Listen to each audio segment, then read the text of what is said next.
Right, our next speaker is Alex Singer, very different than Ray Kurzweil.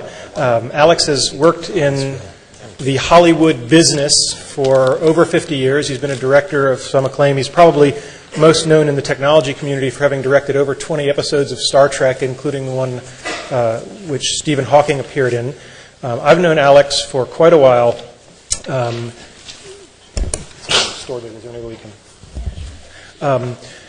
And the other thing that's interesting about Alex is that we've asked our speakers here to... You said it's function F5? Yes. Okay. We've asked a lot of our speakers here to think in a 50-year quanta. And as Ray pointed out, that's very hard for us to do. Alex is in a very unusual situation about thinking about a 50-year quanta, because we're lucky enough to have both Alex and his wife Judy here today. And very recently they celebrated their 50-year quanta of marriage. And this is one of their wedding photographs.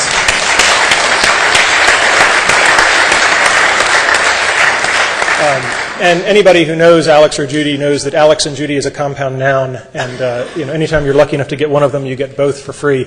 They're just amazing people. Be sure to talk to them at the reception. And in case you're wondering what kind of player Alex Singer is, when he showed me his wedding photographs, I said, "These are some really beautiful shots." He said, "Stanley did a good job." This is the kind of guy who has Stanley Kubrick as his wedding photographer. I give you Alex Singer. Thank you.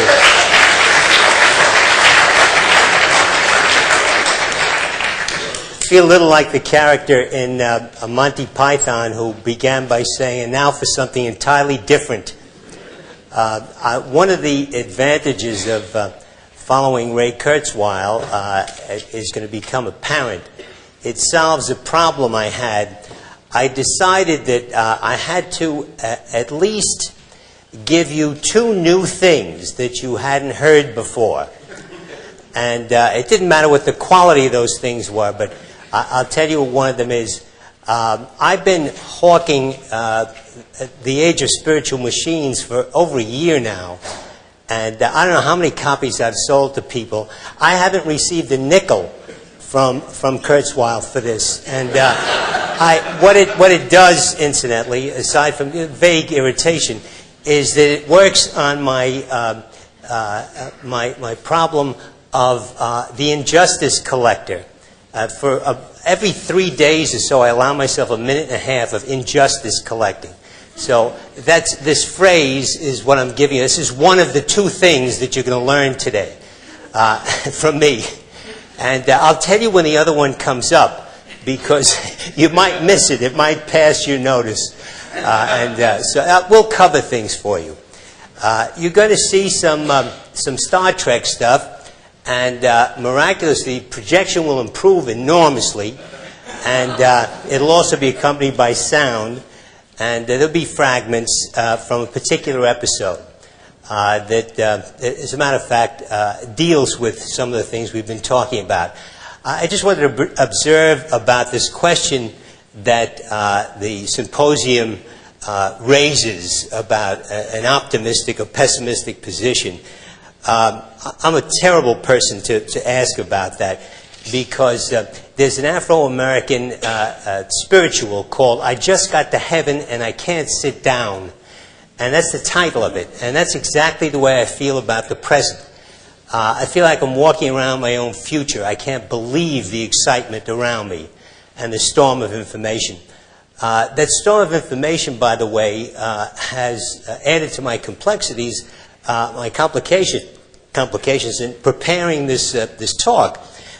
Because only a few days ago, I listened to a talk at the Academy of Motion Picture Arts and Sciences. Those are the people that give out those funny little statues where pretty people look embarrassed about what they're doing. And they actually do some useful things. One of them was a series of lectures run by a guy named Walter Murch. You don't know who Walter Murch is. Walter is the only person in the history of film to win an Academy Award twice for two different functions in the same picture: sound editing and picture editing. He's a very unusual fellow. What's particularly unusual for him is that he is also reflective, thoughtful, and what we would all call a cultured person. This is uncommon in our industry, and forgive me, you only have to rise to a very, very low level in order to be outstanding. I'm sorry to say that, but it's true.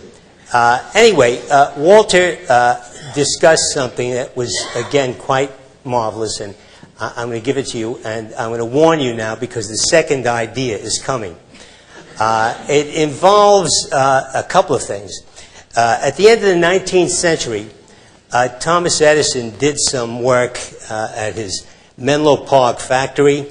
Edison, by the way, is a wonderful picture in Scientific American of his team of engineers and scientists that work with him. I'd never seen a picture of that team. When you see pictures of famous directors, you almost never see a picture of the team that actually produced the work that they designed. In this case, some of that team was a fellow named William Dixon. And here's the idea. Edison was interested in sound. And he was very far away along on the problems of inventing recorded sound. It had been done very poorly. He wanted to do it well. And he thought, in order, because he was very market-oriented, he thought it'd be a good idea to add something to that, a kind of marketing ploy, as we would call it, in order to make the thing a little hotter for the public. And what he thought he'd add was pictures. Just really as a side kind of thing. So he turned to one of his engineers, a guy named William Dixon, and said, Willie, I can just see the conversation now. We need something to kind of jazz up this sound thing that I have. Give me some picture thing. And Willie put it together, and it's called motion pictures. He invented the sprocket film that gets pulled down by a little claw, and gave it its size, 35 millimeter, and its actual dimensions, and did all that stuff. And none of us hear about Dixon. We hear about Edison. And by God, they put it together. And they actually put it together in a way that you could synchronize. And Walter Murch synchronized their result. I have never seen this. As a matter of fact, no one had ever seen it until a few weeks ago. The Library of Congress got a hold of this stuff from the Edison Historic Institute. And they, using digital tools, they managed to put this together, and it's 17 seconds that are glorious. It's the first time picture and sound has ever been wedded, and the picture that they took, and it's quite marvelous, is three people.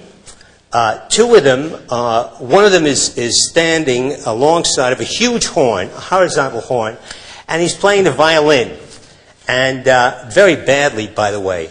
I think it was Dixon, and he's playing some god-awful thing that you don't want to hear and don't want to know. It's a little sort of thing, and unrecognizable. In front of him, two other guys are dancing together like a couple, looking very uneasy, very embarrassed with the whole thing, and moving back and forth because the camera, of course, couldn't move. Well, that's it. 17 seconds worth. And it's sound and picture. And Edison said, well, I don't know, maybe it'll sell the sound, but it doesn't look awful good, so very interesting. Now, this is Edison. Pretty smart cookie and pretty market-oriented fellow. And didn't see what the possibilities were at all. It's a cautionary tale. By the way, that's the second thing. So from now on, by the way, if you want to relax or you want to go to sleep or leave the room, it's okay because after this, the ideas get a little kind of garbled. But we'll see. There's pictures, so maybe we can relieve some of that without diagrams. Anyway, I'm going to have some water.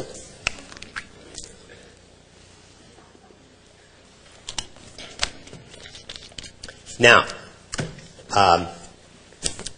one of the fun things I get to do is I get to direct occasionally, And in the case of Star Trek, it was particular fun because it deals with a future of sorts.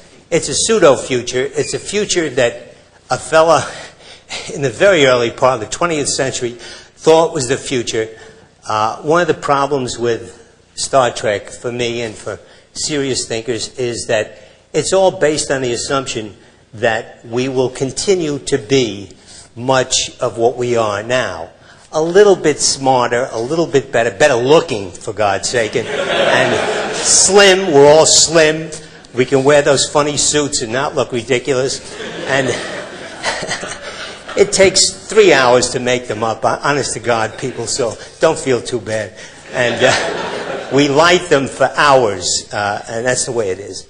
Anyway, one of the excitements is that occasionally I got to do some really interesting things, some really idea things.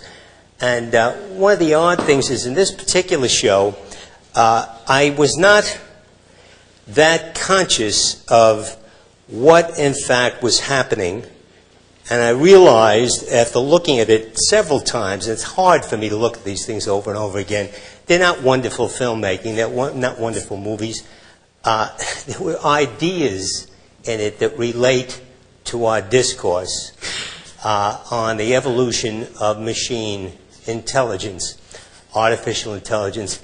I kind of like the word artificial complexity myself, but the story is exactly that.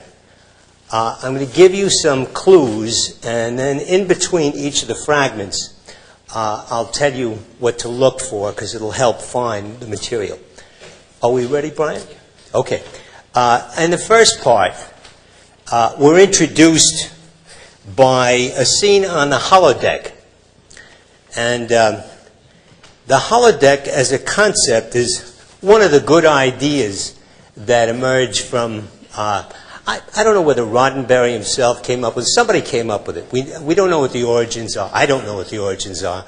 The origins of this sort of thing are buried in people's arguments and people's saying, I did it, he did it, and so on. We never know that.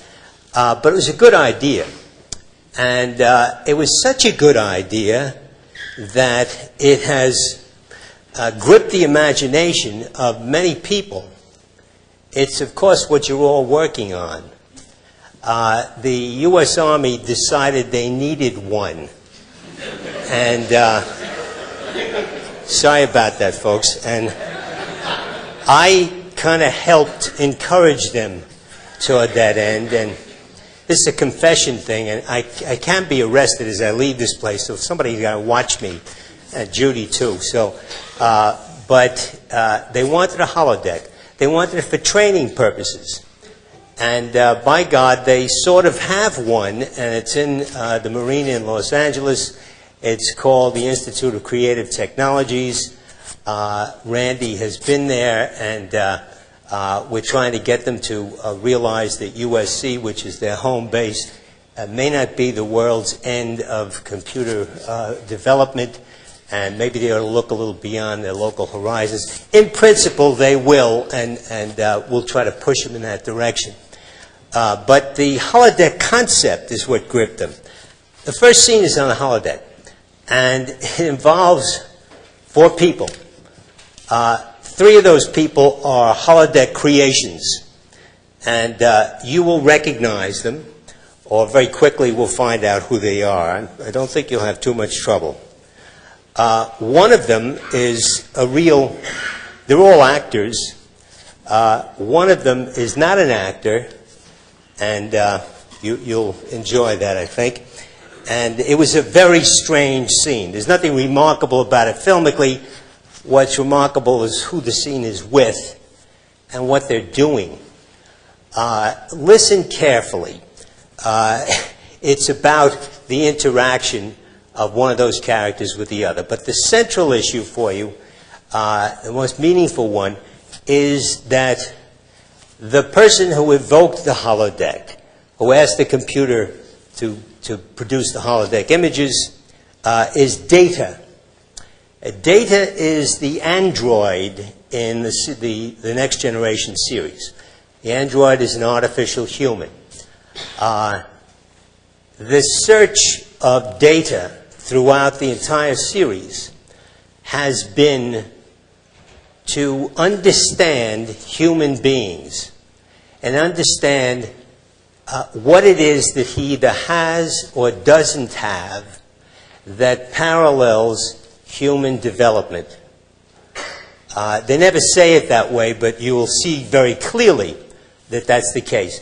You also hear him say it in the very first scene that you will see. It is that search for what is it that makes us different from him that's the heart of the matter. The other scenes each take that problem and restate it in very different ways, getting to a final one that's very strange indeed. So, let's run the first one. The first one is about 2 minutes and 16 seconds long. I could be off a couple of seconds. And we may not start exactly where we wanted or end exactly where we wanted, but we'll see. But then I said that freedom of reference, the perihelion of Mercury, would have persisted. Why don't you go back to the beginning, because we shouldn't miss that. You may recognize the voice. It's a great story. Why music? No, go back. The beginning. Let's see. There you go.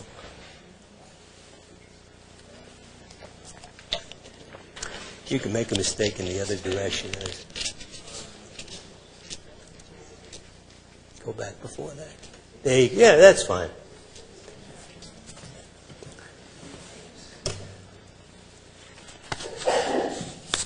We got a picture? That frame of reference, the perihelion of Mercury, would have persisted in the opposite direction. Honest to God, you'll see this. The technology gods are coming together. I think in almost every case I've ever been in, anywhere in the world, this happens. I am always assured that we have state-of-the-art technology. It's always state-of-the-art. It always happens this way. We'll get it, I'm sure.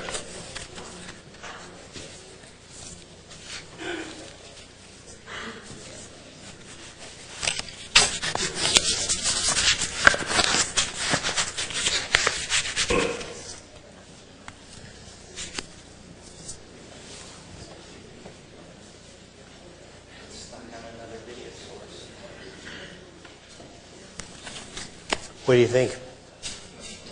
Stuck in another video source. Do you need some time to work it out? Coming through.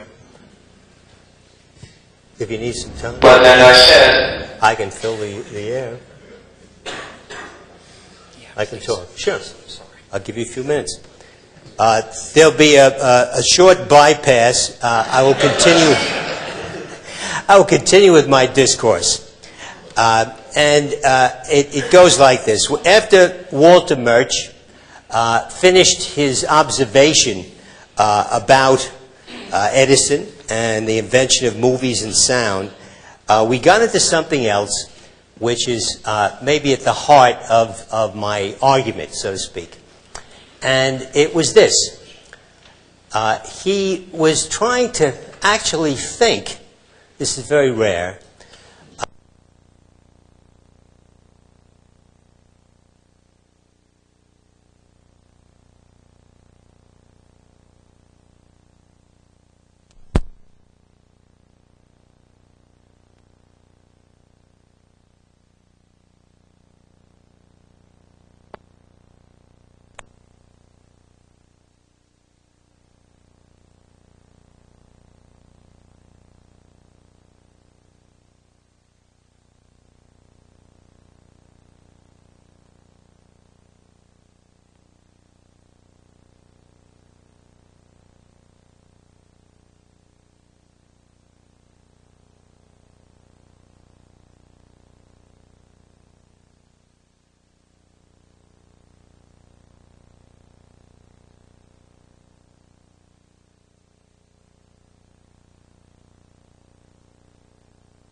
But a couple of things were happening to people's brains. The mic comes on again. These things all fall into place eventually. Don't be anxious. Okay, the two developments were, one, Ludwig van Beethoven. Now, the 19th century, the 18th and 19th century were pervaded with a musical sensibility. We can't imagine how much that was true. A description of a barbershop in Vivaldi's time goes that the guys waiting to get their hair cut picked up instruments that were sort of left there for just this and played a few quartets while they were waiting to get their hair cut. This was normal stuff for ordinary people. It really suffused the society. I have a feeling that my God, it's actually happening. By the way, I'm always surprised when it works. Always. Thank you, Brian. Thanks for your patience. Can we get it on just one screen? Is that possible? I just... Thank you, Brian. I think a round of applause for Brian. Okay, people, let it go. Can we dim the lights a little bit so people can sleep better? Reference, the perihelion of Mercury would have processed in the opposite direction. This is a great story. Quite amusing, Dr. Hawking. You see, Sir Isaac, the joke depends on an understanding of the relativistic curvature of space-time. If two non-inertial reference frames are in relative motion... Do not patronize me, sir. I invented physics. The day that apple fell on my head was the most momentous day in the history of science. Not the apple story again.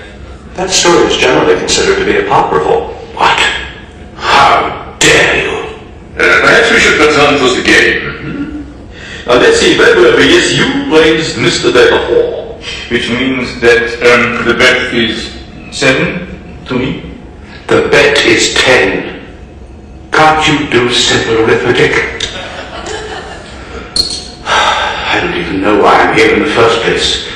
What is the point of playing this ridiculous game? When I play poker with my shipmates, it often appears to be a useful forum for exploring the different facets of humanity. I was curious to see how three of history's greatest minds would interact in this setting. So far, it has proved to be most illuminating. And competitive. Can we get this over with, please? It's your bet. I raise 50. Rust, I fold. I fold as well. The uncertainty principle will not help you now, Stephen. All of the quantum fluctuations in the universe will not change the cards in your hand. I call. You are bluffing, and you will lose. Rolling again, Albert. Okay. Red alert! All personnel report to duty stations. We will have to continue this another time. End program.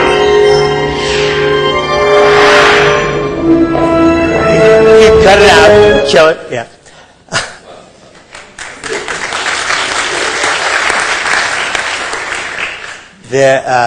Needless to say, the scene originally was written by Stephen Hawking. This was his idea of a scene for him. You get a sense of what the man is like. The key line, of course, is from Data, in terms of where we're going, is from Data, where he says that he wants to know about human behavior, and he thought by putting together three great minds in a poker game, he'd find out something. The character has endlessly searched this mystery. Now, there's a lot of stuff that happens, terrific action stuff, none of which you're going to see. And we join you in a all-out battle that's going on at a key point. The key point is that they're fighting Borgs. Borgs are very bad. You think some of your friends are bad? These guys are really bad. They are bionic creatures. They're combinations of, obviously, protoplasm and electronics. They're horrible and scary, and they do bad things. They're also, up to this point, they have been a communal hive in which there is a distributed intelligence. There's going to be a change, and you'll see the change.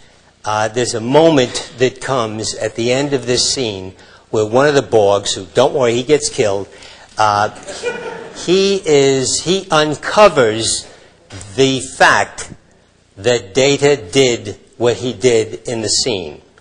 It is Data's scene, and it's the climax is what I'm showing you. There's been a big ray gun fight, and lots of people were burnt and so on. A lot of good stuff happened, none of which you're going to see. What you're going to see is a Borg attacking Data and what happens. Now, please remember his face in the previous scene. His gentleness, his quietness, his self-possession is apparent. He's a singularly gentle creature and sensitive to behavior. Watch what happens when he fights the Borg. This is the first time this has ever happened to Data. Okay?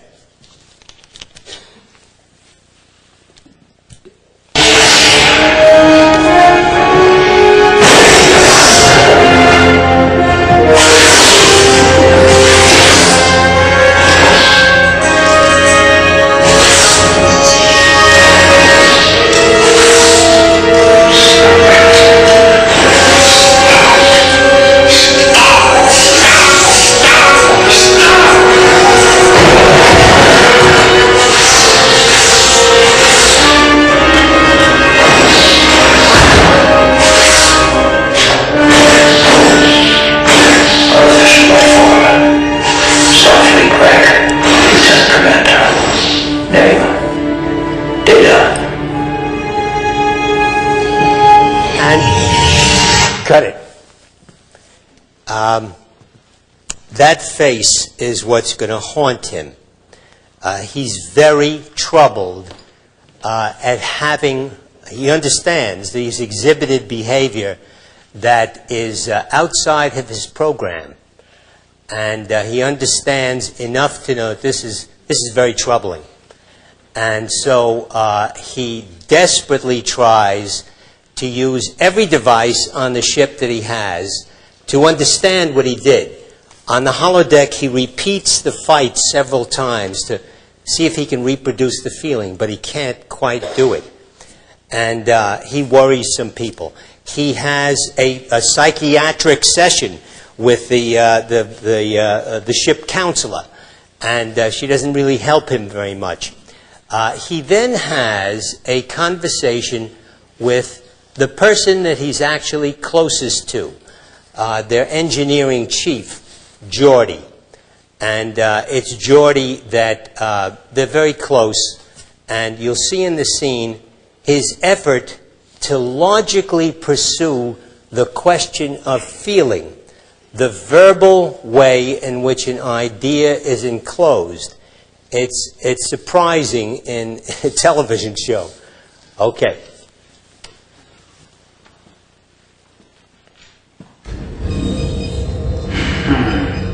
Well, positonic net checks out. Everything else looks fine.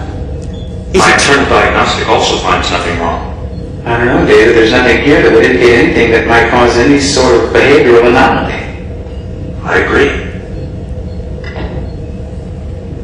Jody, I believe I've experienced my first emotion. No offense, Dana, but how would you know a flash of anger from some kind of power surge? You are correct in that I have no frame of reference to confirm my hypothesis. In fact, I am unable to provide a verbal description of the experience. Perhaps you could describe how it feels to be angry. I could then use that as a reference. Okay. Well, when I feel anger, first I feel Hostile. Could you describe feeling hostile? Well, yeah, it's like feeling belligerent, combative. Could you describe feeling angry without referring to other feelings? No, I guess I can't. I just feel angry. That was my experience as well. I simply felt angry. Well, let's say you're right and this is a real emotion. How is that possible? I do not know.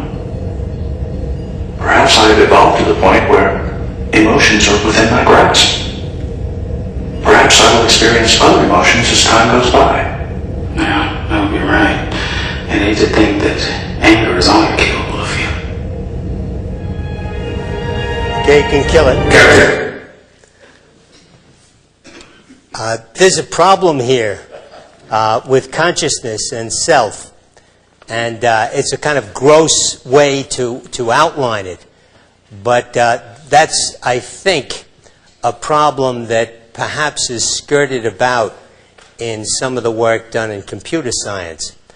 I have a recommendation that you incorporate anthropologists and psychologists and cognitive scientists, which I know you do, and philosophers, and drag a couple of poets in too. They're kind of repulsive, but get them in there.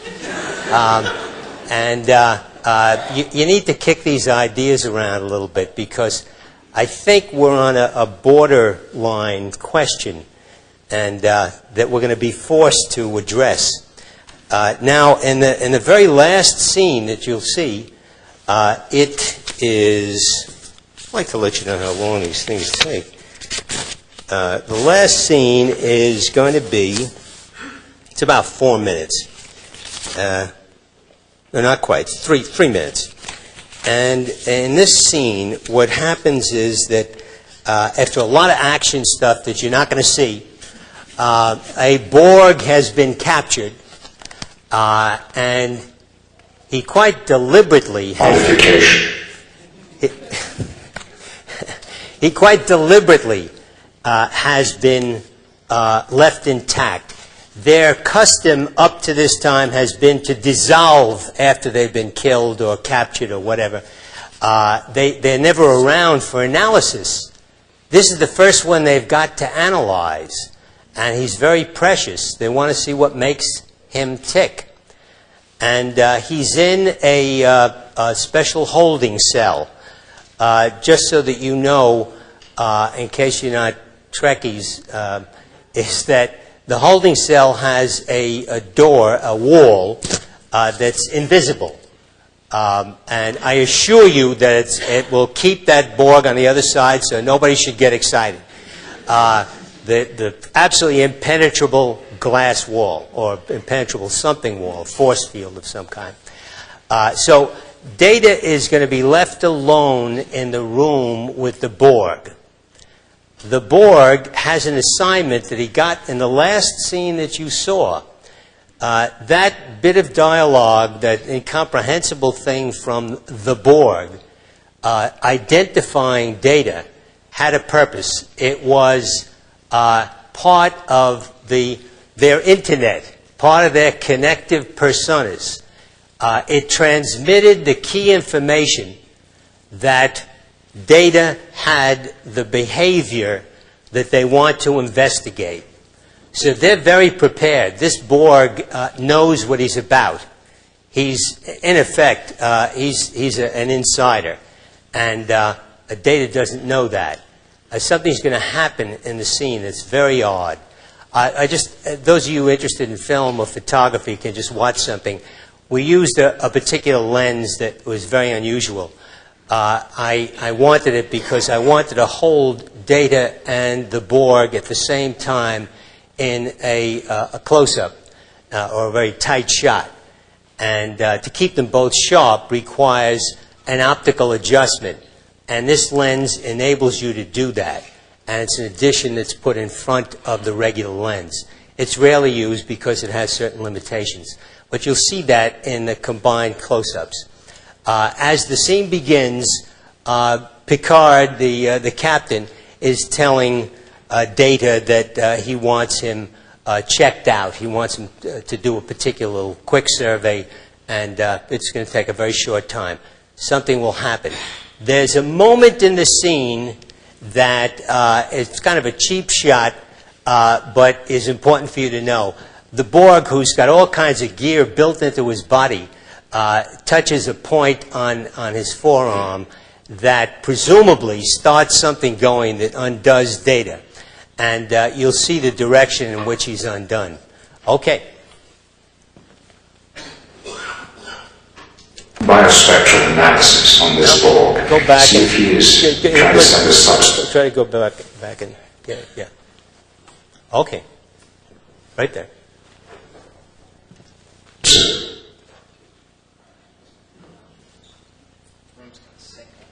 To try to explain these behavioral differences. Data, run a biospectral analysis on this Borg. That's fine. See if he is trying to send a subspace signal to the others. Answer.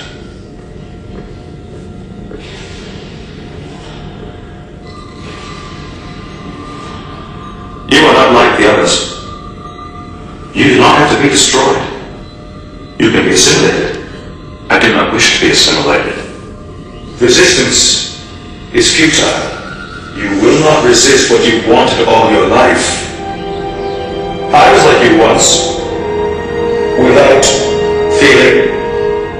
The one helped me. He can help you too. He can help you find emotion.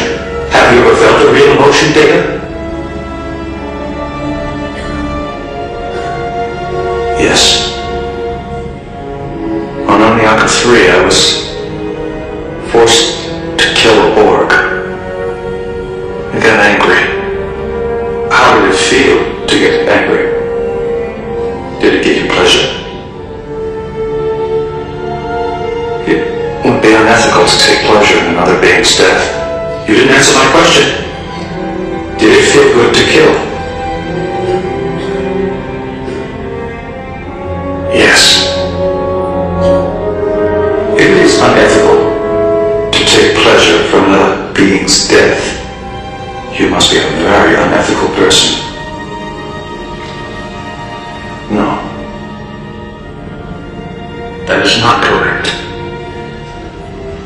My creator, Dr. Soong, gave me a program which defines my sense of right and wrong. In essence, I have a conscience. It didn't seem to be functioning on Oniaka 3 when you felt pleasure in killing that Borg. Step away from the force field. Her proximity is interfering with my scan. You enjoyed it. That surge of emotion inside you. As you watched the life drain from your victim. It was unlike anything you've ever felt before. It was a very potent experience. You'd like to feel that way again. Yes. You'd do anything to feel that way again. Even if it meant killing someone. No. That would not be ethical. You don't sound very sure of yourself. Is your ethical program functioning? Data? Do you have a friend? Yes. His name is Jordy. If it meant that you could feel emotions again, the way you did on Oniaka 3, would you kill your friend? Would you kill Jordy? Yes. I would. Okay. It's a little melodramatic, huh? The music helps you know it's melodramatic. But the idea is right there. That feeling gets to be very important. I have a feeling, looking over at Jim here, that there's another feeling going on. I was going to tell you about Flaubert and the relationship of Beethoven and Flaubert to motion pictures and what that means for our future, because I think we're being prepared now by what's happening. Unconsciously, I think we're being prepared for our future. And I think the future is that we need to be ready for a dialogue with the other. I don't know what the other is, but I think that our society, the work that you're all doing here, and the pace at which entertainment, in fact, has moved, and the directions in which it's moved, have all been to prepare us for the very thing that we need to do. I hope we win. Okay. Thank you.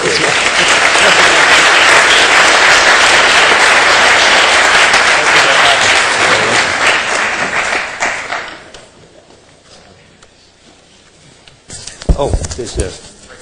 There you go.